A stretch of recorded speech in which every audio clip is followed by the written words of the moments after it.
Jinggoy, ah. Thank you, Mr. Chair. Is si Miss Cabral ba nandito? Was she invited? Was she invited by this committee? Maybe we can invite her in the next Hindi, meeting. nandito naman ng pinaka-boss, si Secretary. But I would like to ask some Mas gusto mo siyang makita kaysa Secretary. Hindi naman.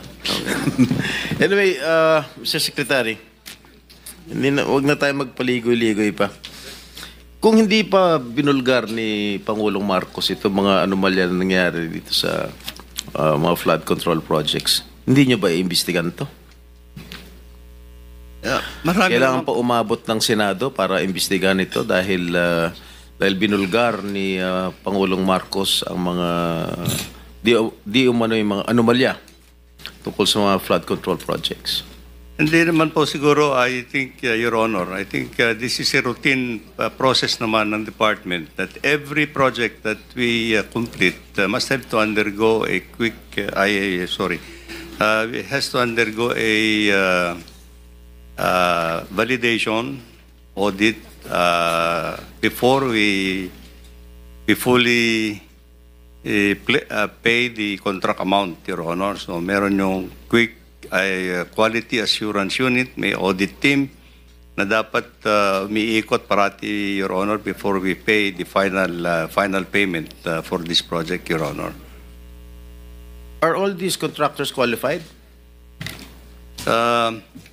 They are qualified. They're qualified, Your Honor, and on the basis of the documents that they submit for the bidding purposes, Your Honor. Sa mga binanggit ni Pangulong Marcos na mga contractors during his SONA, bakit sa sampulang, bakit halos lahat ng mga contractors to ay kinorner lahat yung mga flood control projects? Why is that so? Well, As far as I can recall, actually, yung sabi naman na ating presidente, 20% of the total amount of that has been allocated over the years were actually napupunta doon po sa 15 contractors po. So, marami pa naman po yung other contractors that have participated in the implementation of the flood control projects, but it's a little outstanding, as sabi ng ating presidente, that 20% of the total budgets that have been allocated for flood control napunta po doon sa 15. In numbers po yun, I think that is in numbers, Your Honor. Yes, so sabi ni Pangulong Marcos, 15 contractors cornered 20% of the total budget, or roughly 100 billion pesos. Yes, Your Honor. And the remaining 436 billion was split among 2,394 contractors. At hindi ko nababasahin yung mga pangalan ng mga kumpanya ng yung construction company dahil nabanggit na ni Pangulong Marcos yan. Anyway, ilan ang ghost projects ninyo dyan? This is on the process of validation, Your Honor. But you still believe that there are ghost projects there? Or there were ghost projects? In all confidence, Your Honor, I think so. You think so? Yes. San yan? Well, as I said, as I mentioned in my statement, there are district offices that we are trying to continue the validation of some of the projects, Your Honor. Let me just point out, Your Honor, that many of these projects also, many of the other projects that I have mentioned, some of these projects were also implemented in 2021, 2022. Sige. Kailan nyo pa nalaman na may mga ghost projects? Since you assumed office, Mr. Secretary? Or just lately?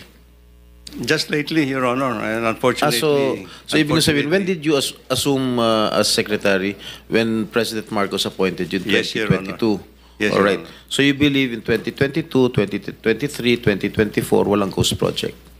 Well, Your Honor, at the central office, we are relying actually on our project monitoring information that comes to us actually. Unless it's going to be validated actually and filled. So you said siguro merong mga ghost projects. Who informed you na merong mga ghost projects? Well, there are already informations that are coming up. Yes. Who in particular informed you that there are There are ghost people in the projects? department actually that are. That, And how do they know that na merong mga ghost projects? Well, there are people actually who can actually certify, Your Honor, and these are the projects that we are now intensively validating actually. Okay, Your Honor. my office received reports that there are ghost projects in the municipalities of Kalumpit, Malolos, and Hagonoy in the province of Bulacan. Can you confirm this? Yes, Your Honor. That's true. Well, this is information that we have received, Your Honor. And the contractor, allegedly, Wawaw Builders, correct? That's correct, Your Honor. And SYMS Construction. Am I correct? I don't recall that name, Your Honor. But Who is the owner of Wawaw Builders? Is he here? Is he present here?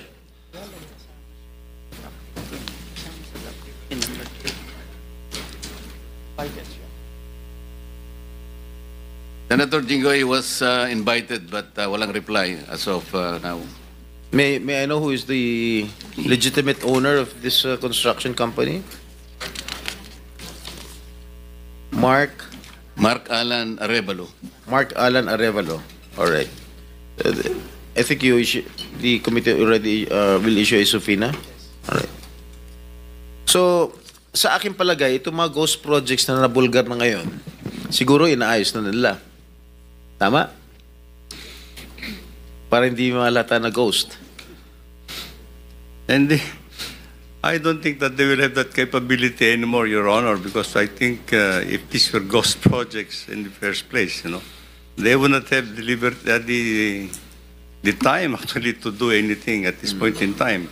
The records will show that if there is no project at all that was implemented, and payment has been made, then it's on. Tapos na, nasunog na yung pera natin. That's actually. Alright, magkano ang in-award dito sa sa Wawaw? Wawaw Builders? I don't have the figure right now, Mr. Chair, but I think it's predominantly. No. Meron mga figures dyan. Huwag niyo ako lulukoyin dito. Yeah.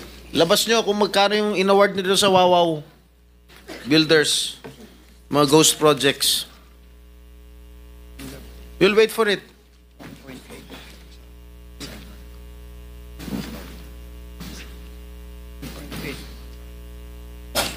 Kakadiri kayo. Mr. Chair, well, I've just been given the tabulation. Wawaw Builders.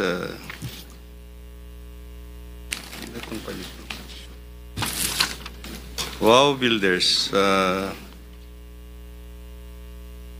The number of projects, the total projects, total cost of the projects that have been implemented is 9 billion.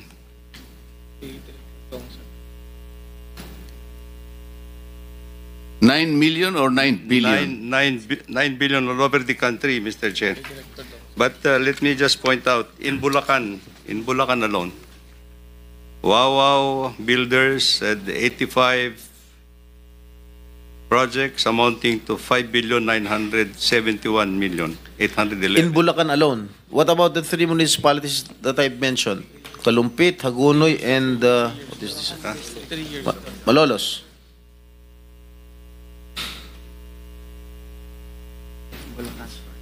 This is for Bulacan First Engineering District Office, Your Honor. Ito bang, I'm not familiar, no? Ito bang Kalumpit, Malolos, Hagonoy falls under the first Yes, Your Bulacan Honor. district? Ah? Yes. Alright. Yes, Your Honor. So magkano? Yung sa Wawaw? 5,971,811,600. In Bulacan alone? In Bulacan First Engineering District, Your Honor. So yung 5 billion na in-award sa Wawaw Builders para sa province Bulacan First are Engineering. all ghost projects. Correct? Hindi Secretary, naman, Your Honor. for the record, the total is 9 billion. That is nationwide. Nationwide. Nationwide. Nationwide, Your Honor. Pero Pero lahat 5 yun, billion ghost na projects. Your Honor. So, Ghost projects lahat. No po. Hindi po. So ang ghost project lang na sinasabi mo, sa Bulacan lang. There seems to be some ghost projects actually as reported, Your Honor. Are you investigating this right Yes, now? Your Honor. We're investigating it. What is the status of your investigation? They will be coming up with their